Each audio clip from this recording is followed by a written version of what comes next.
30 ans et à la retraite, sur le papier, ça peut vendre du rêve. Moi, j'aimerais beaucoup connaître ça, mais je me rappelle que je suis déjà vieux et que j'ai passé les 30 ans et que je suis toujours pas à la retraite. Mais parfois, c'est une mauvaise nouvelle.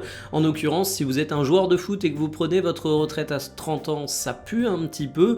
Et c'est ce qui arrive à Niklas Süle, qui va terminer sa carrière de sportif professionnel après cette saison, tout simplement parce qu'il est miné par les blessures. C'est un joueur qui peut pas pratiquer son métier de façon sereine, et ça, c'est évidemment dramatique pour un joueur qui est talentueux et qui aurait mérité une autre fin de carrière, qui aurait mérité de pratiquer son métier encore quelques années, puisqu'il est défenseur, et généralement quand t'es défenseur à 30 ans, t'es un petit peu à ton prime, t'es pas censé raccrocher les crampons.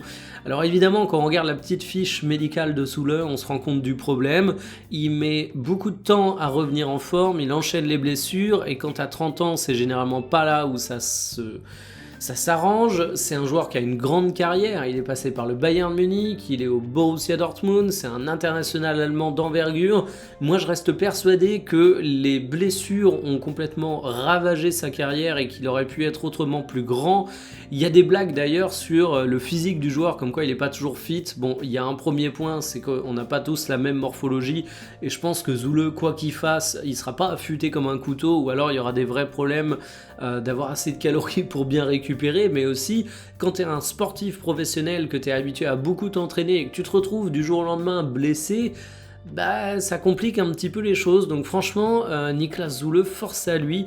Pour le moment, il n'a pas communiqué sur ce dont serait fait son après-carrière. Est-ce qu'il sera consultant? Est-ce qu'il sera entraîneur? Est-ce qu'il sera éducateur? Est-ce qu'il va tout simplement kiffer la vie? Je ne sais pas.